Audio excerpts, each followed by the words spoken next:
चलिए देखो, चार चीज़ें आपको देखना है। एक थोड़ा वार्म अप कर लेते हैं before we go ahead, move on to the production function and the law of variable proportions and law of diminishing returns. उसके पहले अपन कुछ चीज़ें कवर कर लेते हैं इस डिस्कशन में। एमयू बोले तो क्या? तो भाई यूटिलिटी जितना ऐड कर रहे हो, किस वजह से एक यूनिट कंजम्पशन में बढ़ाया, तो जितना यूटिलिटी ऐड हुआ है, 1 unit additional consumption and utility added will be called as MU. बरोबर है क्या? Yes, sir. चलो एमपी Marginal product. बोले तो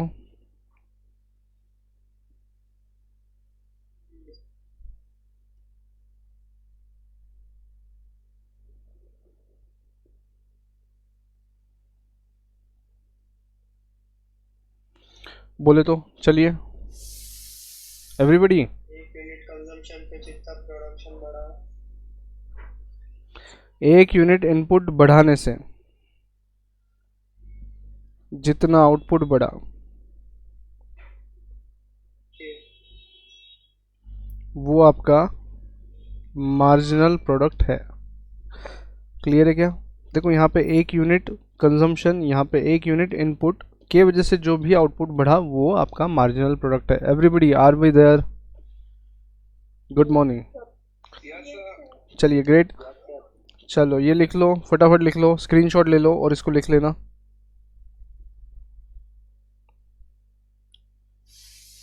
इनपुट है यहाँ पे, इनपुट है, ध्यान रखिए इनपुट है यहाँ पे। क्या है? चले क्या आगे?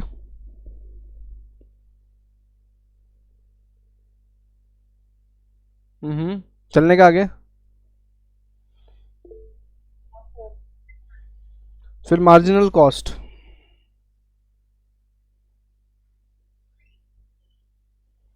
चलो क्या है मार्जिनल कॉस्ट?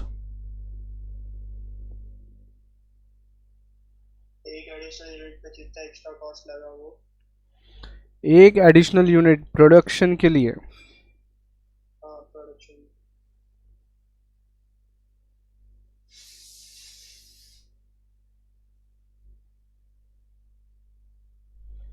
जितना एक्स्ट्रा टोटल कॉस्ट लगा वो क्या है आपका?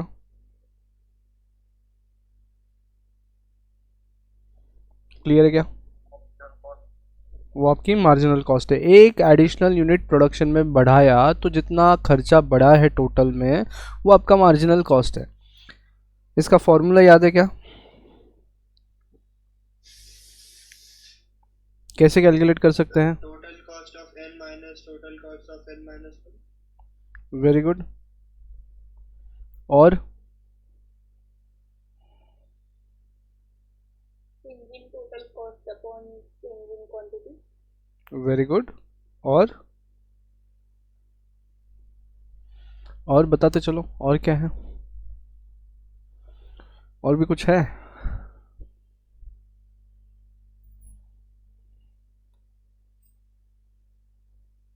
P और R के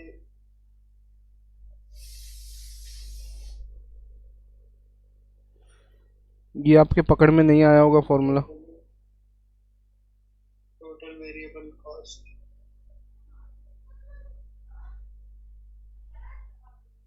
ठीक है, इसको नोट कर लो। अभी मैं इसका लॉजिक नहीं बता रहा हूँ, इसको नोट कर लो। जब कॉस्ट वाले पार्ट में जाएंगे तो लॉजिक बता देता हूँ। इसको नोट करके रखें और यहाँ पे लिखो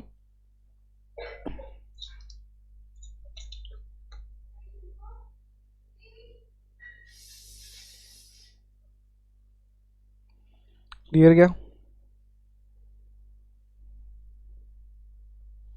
डन, इतना लिख के रखो। चलो आगे चले क्या?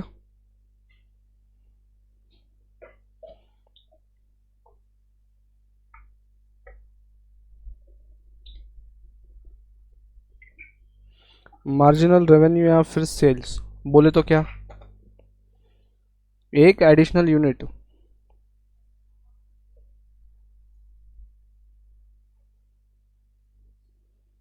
सेल बढ़ा, इस पे कितना रिटर्न मिलेगा, एक एडिशनल यूनिट अगर सेल किया तो जितना टोटल रेवेन्यू, जितना एक्स्ट्रा टोटल रेवेन्यू मिला,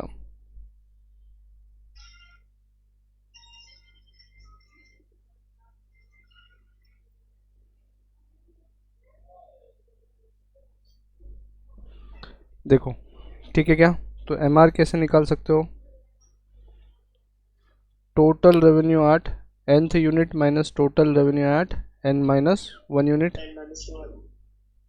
या फिर total change in total revenue divided by change in quantity, बरोबर? डन। और इसका एक रिलेशनशिप है, क्या रिलेशनशिप है इनका?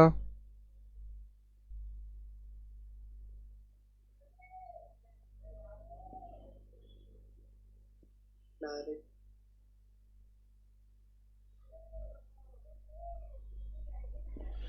MC has become equal to MR, ये वाला जो रिलेशनशिप है इसकी वजह से क्या होता है भाई? Profit maximization. Maximization.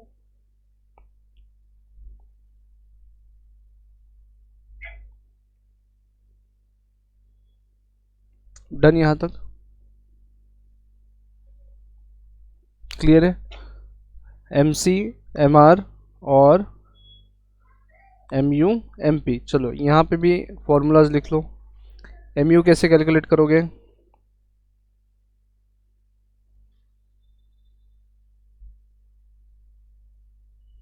बरोबर, n minus 2 n minus 1. बरोबर। उसके बाद में MP, TPN minus TPN minus 1. यहाँ पे MP इस तरीके से भी हो सकता है। Change in TPN from output. Change in input, clear क्या? Input. डन, इतना लिख लीजिए कमेंट्री आपके पास।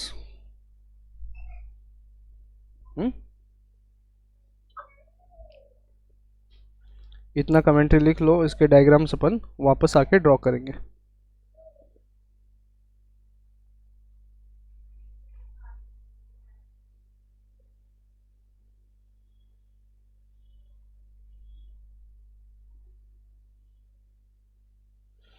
यहाँ पे इनके डायग्राम्स निकाल लेंगे हम लोग, आपने निकाल के रखे हैं पहले से, ठीक है?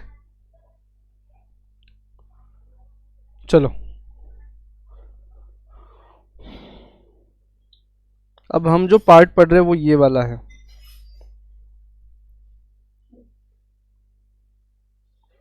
डिमिनिशिंग मार्जिनल रिटर्न्स वाला लॉ पढ़ रहे हैं शॉर्ट रन के लिए। क्लियर है क्या? हम जो चीज़ पढ़ रहे हैं वो ये पढ़ रहे हैं, डिमिनिशिंग मार्जिनल रिटर्न्स वाला लॉ पढ़ रहे हैं। इसको और एक जगह निकाल लेता हूँ मैं, यहाँ पे ड्रॉ कर लेता हूँ, कुछ जगह छोड़ के यहाँ पे ड्रॉ कर लेता हूँ।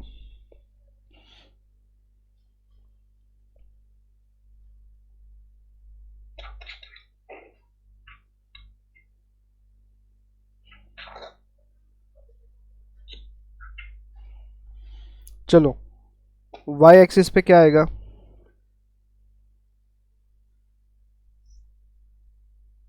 Price. प्रोडक्शन फंक्शन देख रहे हैं हम लोग,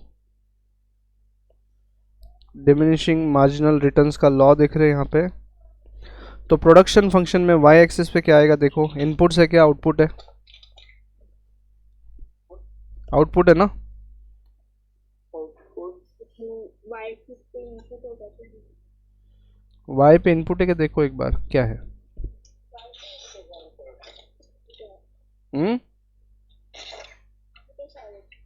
नहीं शायद नहीं, x पे इनपुट है ना, X पे input है सर. X पे input है. तो y पे क्या मिलेगा? आउटपुट। डन, चलिए रेडी है क्या इस लॉ को समझने के लिए? शॉर्ट रन का लॉ है ये। एक ही प्लांट एंड मशीन है आपके पास, एक ही प्लांट एंड मशीन है, ठीक है?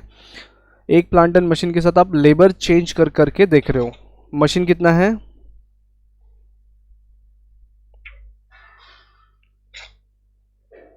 एक ही मशीन है.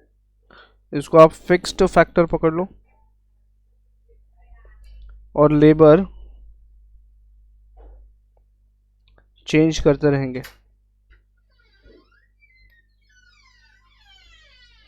डन। चलिए अब देखो मैं डायरेक्टली डायग्राम निकाल लेता हूँ फटाफट से।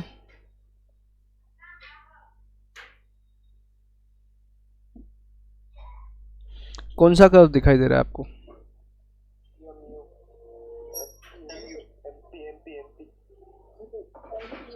एमपी कर्व है। हाँ नीचे जा रहा है एमपी उसका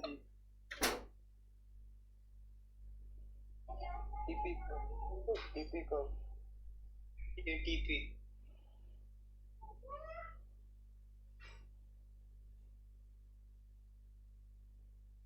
एपी को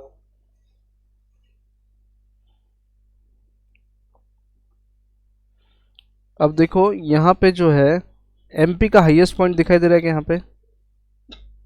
यस सर। इसको बोलेंगे पॉइंट ऑफ इन्फ्लेक्शन, ठीक है। उसके बाद में और एक पॉइंट दिख रहा है आपको, देखो और एमपी जाते MP has become equal to what? AP AP AP कहाँ से, ऊपर से कि नीचे से? ऊपर से ऊपर से। और वहाँ पे एपी क्या है? मैक्सिमम है। एपी क्या है? मैक्सिमम एपी वहाँ पे मैक्सिमम है।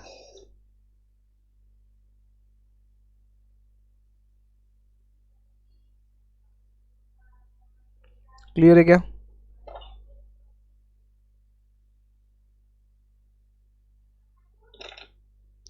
डन। अब देखो यहाँ पे मैं कुछ लाइंस ड्रॉ कर लेता हूँ। इसमें से जाने वाला एक लाइन ड्रॉ कर लो। दिख गया क्या? पिंक कलर का लाइन दिख रहा है।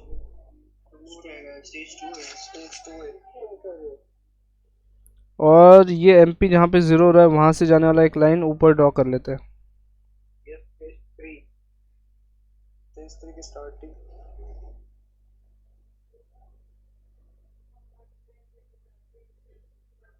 प्रोडक्शन स्टेज 2 में करेंगे। ठीक है, स्टेजेस को नाम दे देते हैं अपन। स्टेजेस को नाम देते हैं फटाफट। ये आपका स्टेज 2 है, ये स्टेज 1 है पूरा के पूरा, यहाँ से लेके तो यहाँ तक, और ये आपका स्टेज 3 है। ठीक है, क्लियर। पहली स्टेज में देखो क्या हो रहा है।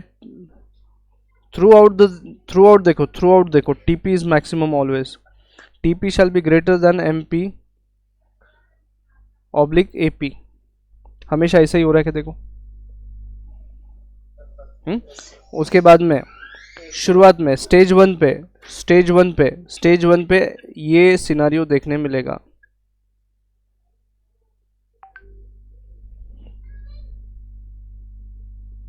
क्लियर। स्टेज 2 पे टीपी हमेशा ऊपर है, फिर एपी और फिर एमपी, बरोबर। और लास्ट में भी टीपी ज़्यादा है, एपी उससे थोड़ा कम है, और सबसे कम एमपी है, बरोबर। 3 स्टेजेस है। क्लियर। यहाँ पे टीपी क्या है, यहाँ पे टीपी क्या है?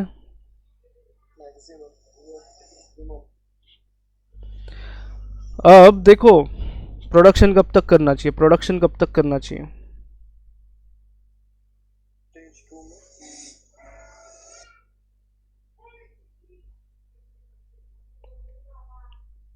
देखो कल रात का एग्जांपल ले लेते हैं। कल रात हमने जब तक पढ़ाई हो रहा था तब तक पढ़ाई कर लिया। भले ही पहले स्पीड ज़्यादा थी, फिर थोड़ी स्पीड कम होती गई अपनी। स्टिल अपन ने जब तक पढ़ाई होता है तब तक किया क्या? ठीक है, तो भाई जब तक एमपी 0 नहीं हो जाता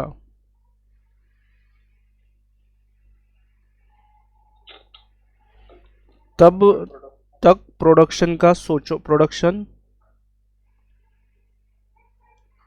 कर सकते हो। क्लियर है क्या? अभी देखो पहले स्टेज में प्रोडक्शन क्यों नहीं करने का, पहले स्टेज में क्यों नहीं रुकने का? अरे अभी तो स्पीड बढ़ा है, अब स्पीड बढ़ा है तो अब थोड़ा आगे जाएंगे। और पहले स्टेज में यहाँ पे टीपी बहुत फास्ट बढ़ रहा है, यहाँ पे टीपी बहुत फास्ट बढ़ रहा है, टीपी फास्ट फास्ट बढ़ रहा है। increasing rates. स्टेज 2 में टीपी हौले हौले हो रहा है। क्लियर? P में higher तो और यहाँ पे मैक्सिमम होने के बाद टीपी क्या है, गिर रहा है, जहाँ पे एमपी नेगेटिव है। क्लियर है क्या? हो गया? क्लियर है क्या?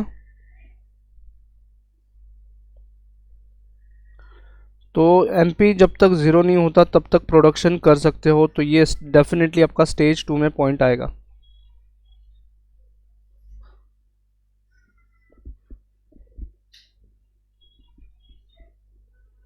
बराबर है क्या? क्लियर? अब यहाँ पे एक बात बताना, एमपी जो है वो गिर रहा है, वो इनपुट की वजह से गिर रहा है कि फिक्स फैक्टर की वजह से गिर रहा है?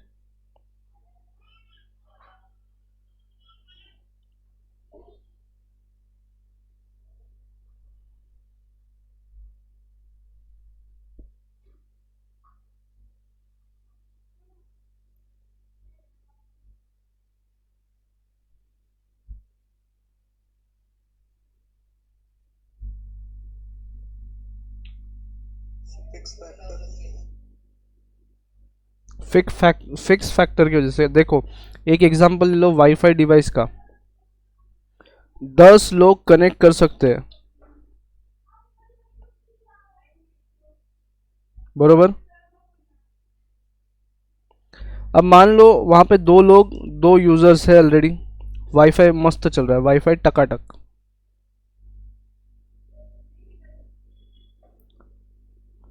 वाईफाई टकाटक चल रहा है क्या? 5 यूजर हो गए, होले होले चल रहा है क्या? 10 लोग हो गए।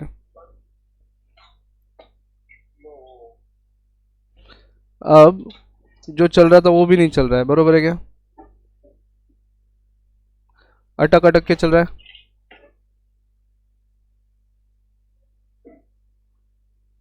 क्लियर है क्या? ये आपका स्टेज 1, ये है आपका स्टेज 2, ये है आपका स्टेज 3। क्लियर है क्या? तो यूजर की गलती है कि वाईफाई डिवाइस कम गिर रहा है अभी। तो सेम अपने प्लांट एंड मशीन कम गिर रहा है, लेबर की गलती नहीं है, प्लांट एंड मशीन वहां पे इनसफिशिएंट हो रहा है। तो देखो यहाँ पे सरप्लस कैपेसिटी है, पहले इसमें आपका मशीन का कैपेसिटी कैसा है?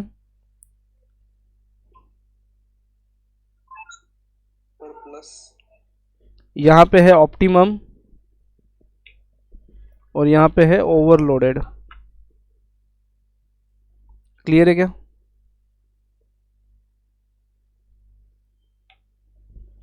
क्लियर? Yes sir. स्क्रीनशॉट ले लीजिए किसका।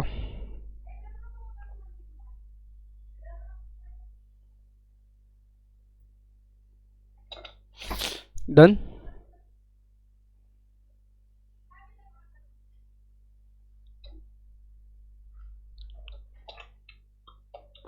तो एक बार लिख लेते हैं सब चीज।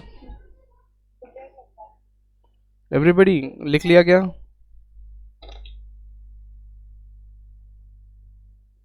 चलो इसको कंप्लीट करो। टीपी, एमपी एंड एपी का रिलेशनशिप कंप्लीट करिए। चलिए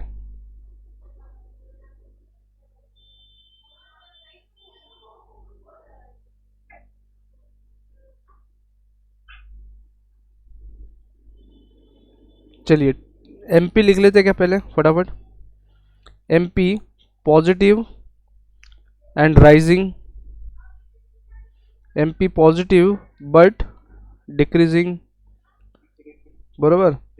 0 एंड नेगेटिव। इसकी वजह से टीपी पे क्या क्या असर गिर रहा है? फास्ट बढ़ रहा है, डिमिनिशिंग रेट से बढ़ रहा है, होले होले बढ़ रहा है, डिमिनिशिंग रेट से बढ़ रहा है।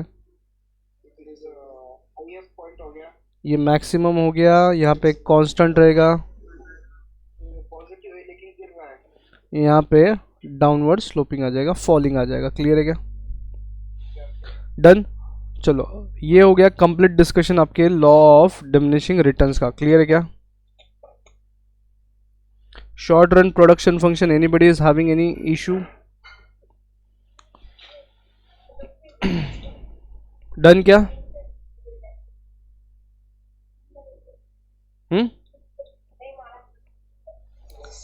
चलिए अब अगला पार्ट क्या है देखो इसमें, प्रोडक्शन फंक्शन के बाद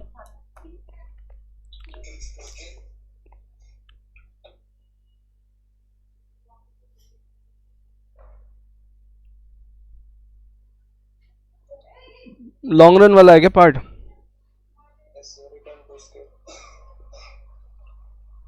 यहाँ पे देखो ये वाला जो है ना अपन ने वो कवर कर लिया। ये वाला जो पार्ट है अपन ने अभी अभी टेबल में कवर किया, जो वो टेबल लिखा है। उसके बाद में ये फॉर्मूलाज कवर कर लिए और ये लैंग्वेज भी कवर हो गया। सिर्फ एवरेज प्रोडक्ट बोले तो क्या, total product divide by total inputs. Clear है क्या? फिर उसके बाद में अभी अभी आपको जो बताया स्टेज 1, स्टेज 2, स्टेज 3, वहाँ पे सरप्लस कैपेसिटी है, फिर ऑप्टिमम यूटिलाइजेशन है, वो सब चीज़ें यहाँ पे बताई है। ठीक है, क्लियर? और एक पॉइंट देखो यहाँ पे दिख रहा है, ये लाइन जो दिख रही है क्या, स्ट्रेट लाइन। देखो टीपी मतलब जितना प्रोडक्शन अपन ने किया है, बरोबर है क्या?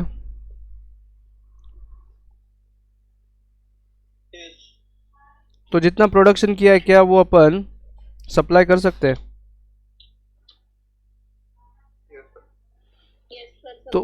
तो can this TP curve depicts the supply curve? Supply curve दिख रहा है क्या? Done. Now this is complete discussion. ये हो गया आपका discussion with respect to law of diminishing marginal returns. देखो क्या हो रहा है, इसके स्टेज 2 से आगे अगर देखोगे ना आप, स्टेज 2 से आगे तो मार्जिनल यूटिलिटी का ही फंक्शन ये परफॉर्म कर रहा है। जैसे मार्जिनल यूटिलिटी था वैसा ही ये भी है, देख लो एक बार।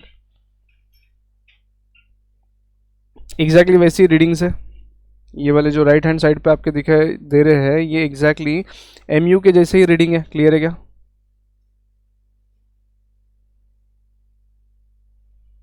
क्लियर? अब लॉन्ग रन के लिए मैं यहाँ पे जगह छोड़ देता हूँ। लॉन्ग रन का बहुत ज़्यादा डिस्कशन नहीं है, टेंशन नहीं है। लॉन्ग रन का यहाँ पे लिख लेता हूँ, लॉन्ग रन।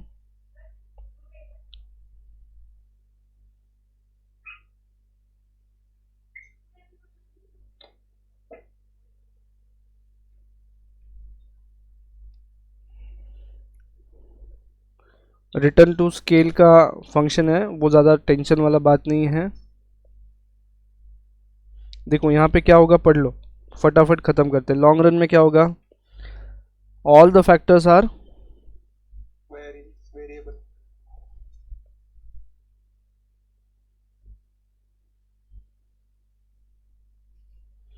अब कॉब डॉगलस का एक फंक्शन है, देखो कॉब डॉगलस का एक फंक्शन है क्या, देखो बोला फिर से एक बार।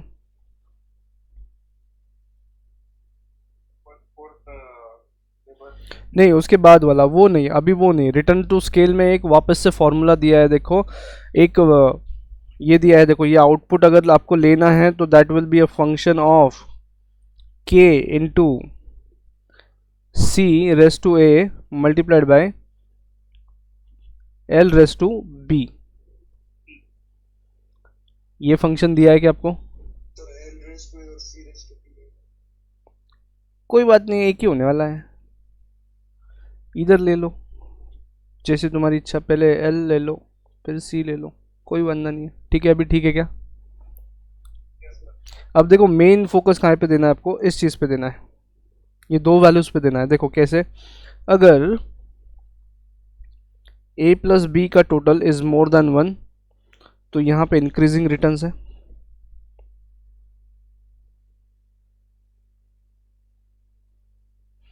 टू स्केल मतलब जितने प्रपोर्शन में इनपुट चेंज किया उससे ज़्यादा प्रपोर्शन में आउटपुट चेंज हुआ। Clear? a plus B is equal to 1, यहाँ पे कांस्टेंट रिटर्न्स है।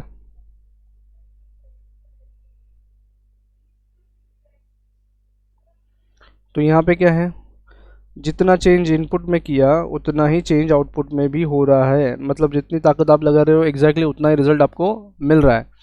आगे next, A plus B is less than 1, तो यहाँ पे diminishing decreasing returns. Decreasing.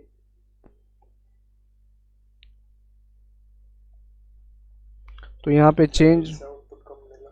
Input ज़्यादा लगाना पड़ रहा है लेकिन आउटपुट उतना मिल रहा क्या? ठीक है, ख़त्म। ये हो गया आपका लॉन्ग रन का फंडा। इतना ही करना, इसमें कुछ मत करना। एक क्वेश्चन अपन ने क्लास में सॉल्व किया था, इफ़ यू रिमेंबर, अपन ने ये सॉल्व करके रखा है, एग्जाम्पल आया तो। क्लियर है क्या? यस, 3 कॉलम 9 बॉक्सेस का मैट्रिक्स था। क्लियर? तो ये डिस्कशन इधर ही ख़त्म, लॉन्ग रन का लॉ इधर ही ख़त्म, इसको और अब डील नहीं करेंगे अपन, ये ख़त्म हो गया। अब आते हैं इस वाले पर्टिकुलर चीज़ पे। उसके पहले अपन कॉस्ट वाला फंक्शन पढ़ लेते हैं। अभी अपन क्या कर रहे हैं, यूनिट 3.2 में जा रहे हैं। क्या कर रहे हैं अपन? 3.2।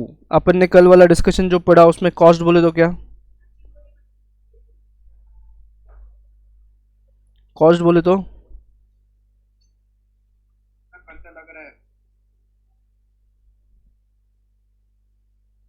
कॉस्ट बोले तो इकोनॉमिक कॉस्ट, इकोनॉमिक कॉस्ट बोले तो Economic cost is also accounting cost plus opportunity cost. Very good. Accounting.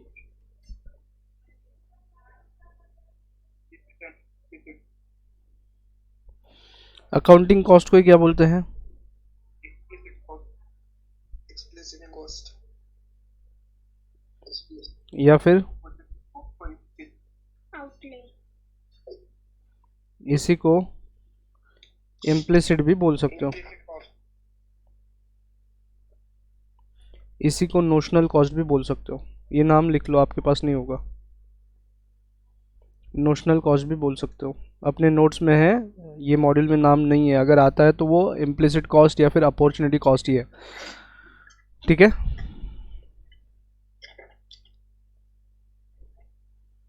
And this will always be equal to what?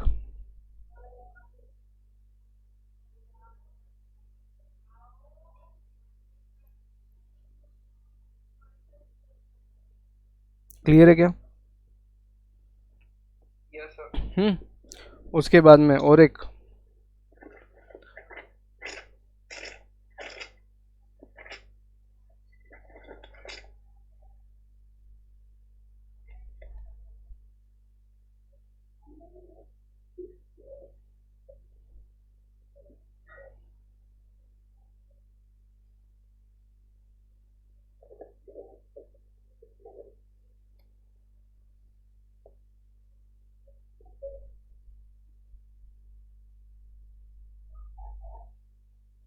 बरोबर, हाँ सर. इसी को सुपर प्रॉफिट्स भी कहते हैं।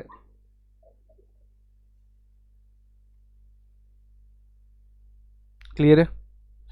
तुम्हारी जो अकाउंटिंग प्रॉफिट्स है अगर वो अपॉर्चुनिटी कॉस्ट से ऊपर है तो सुपर प्रॉफिट्स कहेंगे। क्लियर है? डन। चलिए, उसके बाद में अब एक्चुअल टाइप्स ऑफ कॉस्ट।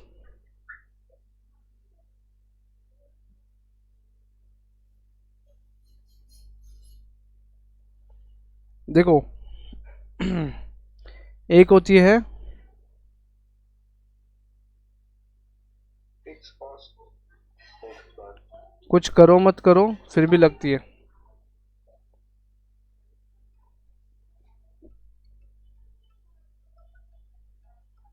एक minute guys,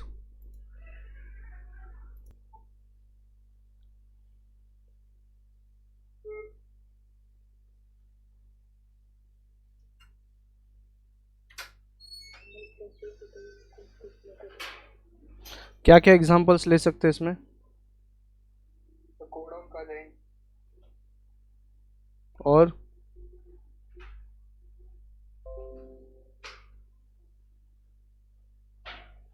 salary of permanent employees. हाँ सर.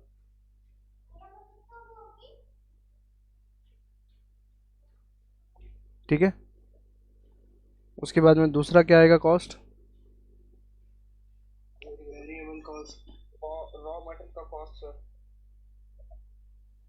वेरिएबल कॉस्ट जैसे जैसे प्रोडक्शन चालू होगा वैसे वैसे लगता है।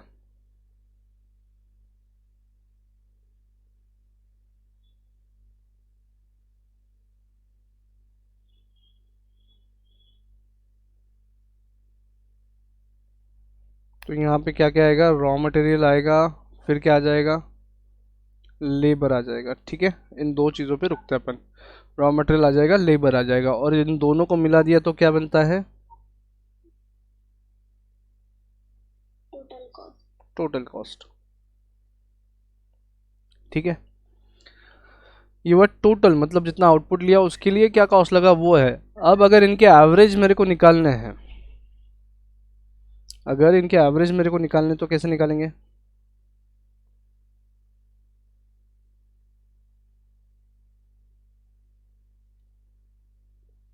divided by total number of quantity. Very nice. अगर मैं ऐसा कर दूं तो मेरे को average total, average cost, average total cost या फिर एवरेज कॉस्ट मिल जाएगा क्या, अगर मैं ये परफॉर्म करता हूँ तो। Yes sir. तो ये क्वांटिटी मतलब क्या है रे भाई, सर वो number of labours, number of starting में क्वांटिटी ऑफ प्रोडक्शन है बेटा। इस बात को समझिए, क्या है, क्वांटिटी ऑफ प्रोडक्शन, आउटपुट जितना आया ना उससे डिवाइड करना है। क्लियर है क्या, units of output. Yes sir. Clear है। और भाई तुमने यूनिट्स ऑफ आउटपुट कहाँ ढूंढे हैं, यहाँ ढूंढे हैं क्या। अब देखो, एक गाना में यहाँ पे लिख रहा हूँ, जो एवरेज कॉस्ट फंक्शन है, जो एवरेज कॉस्ट फंक्शन है टू प्रोडक्शन फंक्शन, गाना बोल रहा है उसको एक,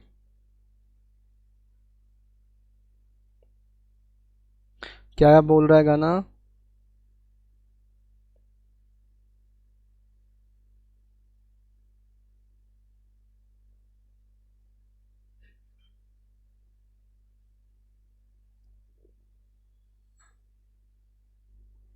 एक बार पढ़ो, तेरे होने से ही तो नूर है ओ यारा। मतलब भाई प्रोडक्शन फंक्शन तू है इसलिए हमारे शेप्स है। क्लियर है क्या,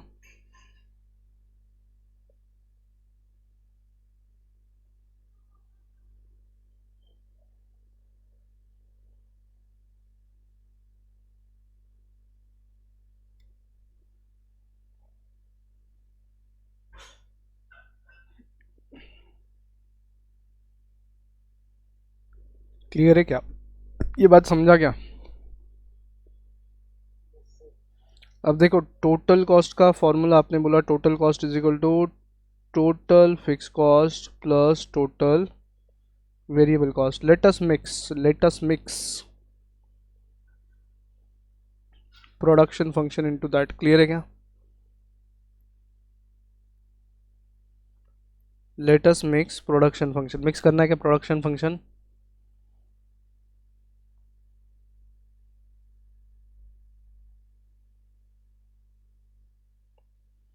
अगर प्रोडक्शन फंक्शन मिक्स कर दे तो देखो, T C divide by Q करना पड़ेगा, is equal to total fix cost divided by Q plus total variable cost divided by Q. Clear है क्या, और इसी को आप कैसा लिख सकते हो, एवरेज कॉस्ट या फिर एवरेज टोटल कॉस्ट, दोनों ही नाम चलते हैं, is equal to average fix cost plus average variable cost. Clear, done. अब देखो, क्वांटिटी मतलब ये टीपी जो है ना, इस टीपी कर्व की वजह से सारे कर्व खींचे आ रहे हैं। समझा क्या बात, तुमने यहाँ पे क्वांटिटी लिया बोले तो इसको क्या बोलेंगे अपन, टोटल आउटपुट। क्या बोलेंगे इसको, टोटल प्रोडक्ट। क्लियर है क्या, अब fix cost in total fix होता है और आउटपुट जैसे जैसे बढ़ते जाएगा तो वो नजदीक नजदीक नहीं आएंगे।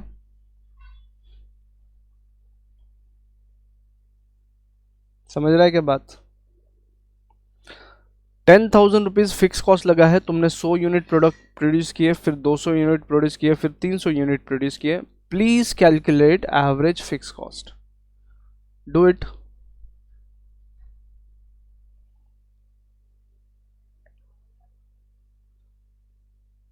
Do it please.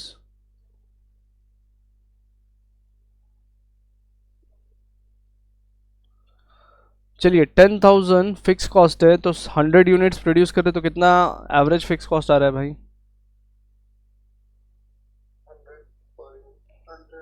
100 per unit. अगर 200 यूनिट्स प्रोड्यूस कर दिया जाए तो 50 आएगा. तो ऐसे अगर आउटपुट बढ़ता जाएगा तो तुम्हारा एवरेज फिक्स कॉस्ट कम कम होते आएगा. Yes sir. हाँ. तो देखो यहाँ पे मैं कॉस्ट लिख देता हूँ, यहाँ पे मैं आउटपुट लिख देता हूँ.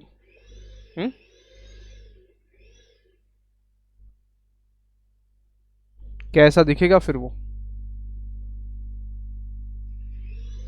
क्लियर है क्या? अब देखो एवरेज फिक्स कॉस्ट कर्व को देखो और टोटल प्रोडक्ट को देखो. देखो ये भी ओरिजिन पे था और ये बहुत हाईएस्ट पॉइंट पे था, बरोबर है क्या? जैसे जैसे टोटल प्रोडक्ट बढ़ते गया वैसे वैसे एएफसी कम होते गया. क्लियर है क्या? दिख रहा है क्या? तो ये एएफसी का शेप किसके वजह से है? टोटल प्रोडक्ट कर्व की वजह से. क्लियर है क्या बात? आया बात ध्यान में? Are we getting this? Yes sir.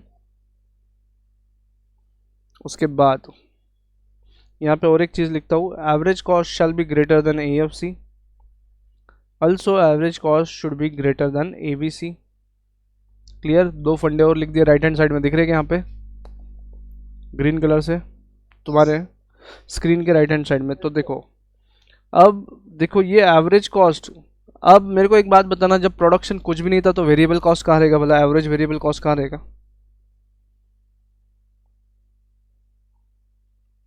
यहाँ पे कहीं तो रहेगा क्या?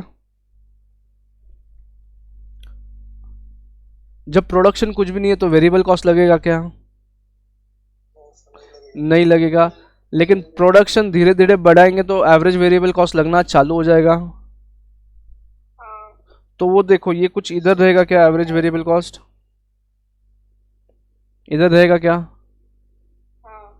अब देखो एवरेज वेरिएबल कॉस्ट भी आ गया और एवरेज फिक्स कॉस्ट भी आ गया. उसकी वजह से क्या एवरेज कॉस्ट निकाल सकते हैं अपन?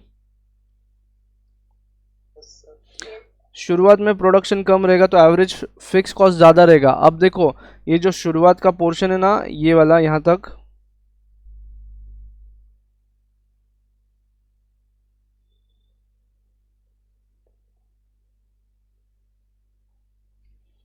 एक यहाँ पे ड्रॉ कर लेता हूँ मैं फिर से एक लाइन. देखो यहाँ से क्या करता हूँ, एक ड्रॉ कर लेता हूँ लाइन. ओ ओ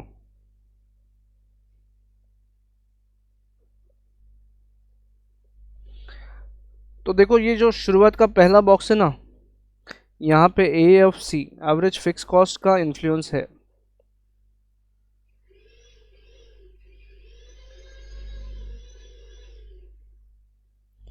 एसी पे किसका इन्फ्लुएंस है? एसी इतने ऊपर से शुरू होने का कारण क्या है भाई? देखो एवरेज फिक्स कॉस्ट बहुत ज़्यादा थी लेकिन एवरेज वेरिएबल कॉस्ट उतनी थी क्या ज़्यादा? देखो इस वाले पोर्शन में जितना स्क्रीन पे दिख रहा है वो वाला पोर्शन देखो, था क्या भला ज़्यादा? दिख रहा है क्या यहाँ पे? तो समझा यहाँ पे ये टोटल जो है ना, ये एसी जो है ना, इन दोनों का टोटल है एएफसी और वेरिएबल कॉस्ट का. तो शुरुआत में एवरेज फिक्स कॉस्ट ज़्यादा था और वेरिएबल कॉस्ट कम था, तो एवरेज कॉस्ट पे किसका इन्फ्लुएंस था? एएफसी का. उसके बाद में देखो वेरिएबल कॉस्ट ऐसा हो जाएगा, एवरेज वेरिएबल कॉस्ट ऐसा हो जाएगा. क्यों? क्योंकि तुम्हारा मार्जिनल प्रोडक्ट, इसका संबंध अब मार्जिनल प्रोडक्ट के साथ है. इसका संबंध मार्जिनल प्रोडक्ट के साथ है. तुम्हारा मार्जिनल प्रोडक्ट देखो हाईएस्ट पॉइंट पे जाके फिर गिरना चालू हुआ है. तो इनपुट का कॉस्ट लगेगा लेकिन आउटपुट उतना नहीं मिलेगा तो वेरिएबल कॉस्ट बढ़ता जाएगा. क्लियर है क्या? ध्यान में आ रहा है?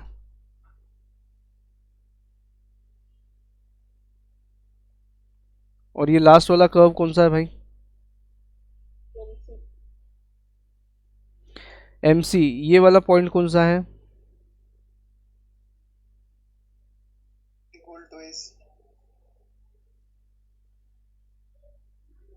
कौन सी क्वांटिटी है? ऑप्टिमम optimum अब देखो एग्जैक्टली मेरे को कहना क्या है, ये आपके सेकंड फेज में आएगा। देखो सेकंड फेज में आ रहा है क्या, देखो भला थोड़ा इधर उधर हुआ है लेकिन देखो दिख रहा है कि सेकंड फेज में वो थोड़ा सा डायग्राम इधर उधर हो गया है, लेकिन ये सेकंड फेज में आया है क्या? yes sir क्लियर है? तो तुम प्रोडक्शन सेकंड फेज में करोगे और ऑप्टिमम क्वांटिटी या उसके आजू बाजू इक्विलिब्रियम क्वांटिटी या फिर ऑप्टिमम क्वांटिटी आपको सेकंड फेज में मिलेगा। क्लियर है क्या ये फंक्शन?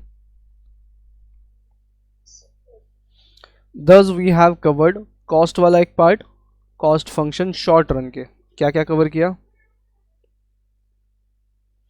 शॉर्ट रन का कॉस्ट फंक्शन कवर किया, प्रोडक्शन फंक्शन कवर किया। क्लियर है? फिर ये सारे फॉर्मूलाज कवर किए। आई होप ये समझा होगा अच्छे से अभी, क्योंकि ये बहुत ज़्यादा कलरफुल है और अच्छे से ग्राफ ड्रॉ करने में आया तो समझ में आया होगा मेरे हिसाब से। क्लियर है क्या एवरीबडी? समझाए क्या, हैंग हो गए? yes sir yes sir yes sir take a screenshot, take a screenshot.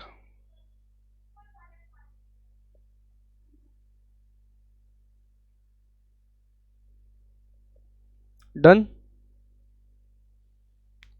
अब एक पॉइंट बचा है अपना, वो मार्जिनल कॉस्ट वाला। Marginal cost is a function of variable cost. ये पॉइंट बचा है क्या?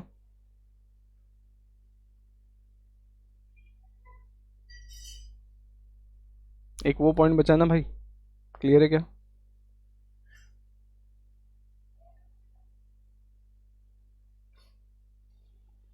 अरे हेलो,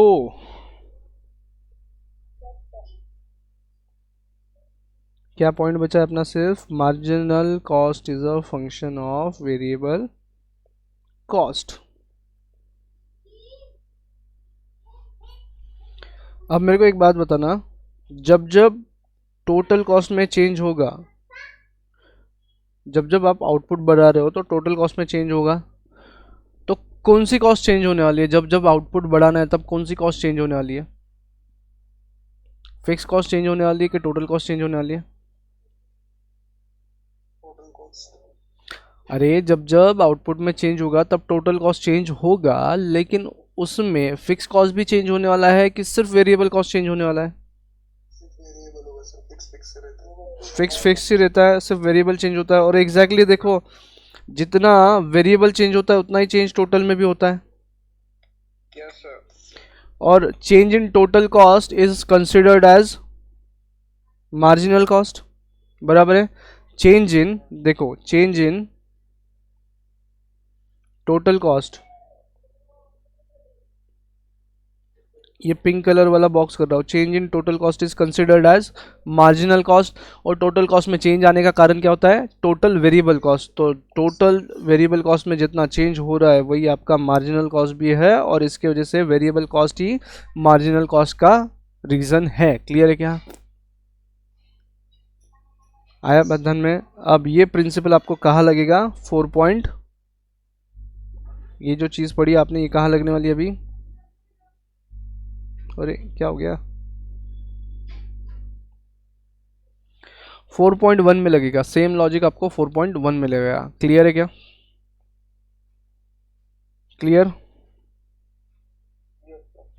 तो मेरे हिसाब से देखो क्या क्या कवर हुआ। मार्जिनल कॉस्ट, शॉर्ट रन का प्रोडक्शन फंक्शन कवर हो गया, MUTU का रिवीजन हो गया, और हमने मार्जिनल कॉस्ट और MP ये तीनों चार्ट अब कवर कर लिए। अब बचा है MR का चार्ट, और चार्ट्स में प्रॉफिट कैसा देखना है ये एक इम्पॉर्टेंट पार्ट बचा है, और टाइप्स ऑफ कंपटीशन, और टाइप्स ऑफ कंपटीशन में प्रॉफिट किस तरीके के होते हैं। बस ये 2 डिस्कशन बचे अपने।